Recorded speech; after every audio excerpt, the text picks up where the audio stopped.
Hello YouTube, today I'm doing a quick video of how speed dictates battles in space combat games like Elite Dangerous or Star Citizen's Arena Commander in this case.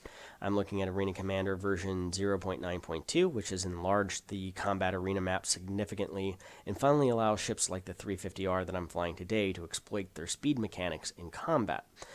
Now, I've made this point several times on Reddit and the RSI forums to oftentimes be downvoted that ultimately in the persistent universe, it's going to come down to speed will dictate battle every single time.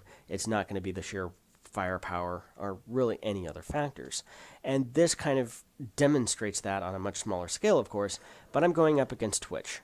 Previously, I had just been in another match. This person had finished first in that match, and I know that they're a fairly competent pilot and probably fairly heavily armed. I go in kind of in a head-on pass to determine what I'm up against. I see Omni 6 laser bolts, and eventually I see some 60mm tracer fire. I'm assuming at 60mm tracer fire could be broadswords or longswords, but at any rate, I know that they've got at least 6 guns on that thing, possibly even 8 guns.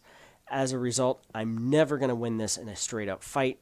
It's in my really only interest and best interest to then use my ship's superior speed and handling to deprive the other person of the combat engagement itself.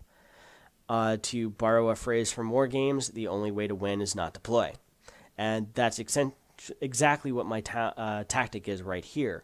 And I'm sure people will say that I'm unsporting for doing this, but again, this is what would happen in the persistent universe.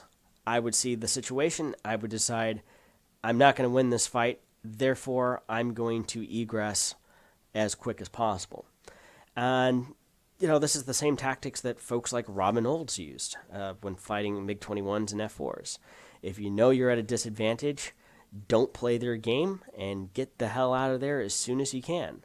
And that's basically what you do when you have the speed advantage. Now, conversely, if you have the speed and firepower and the other person doesn't, they're at a significant disadvantage because no matter what they do, they can't escape.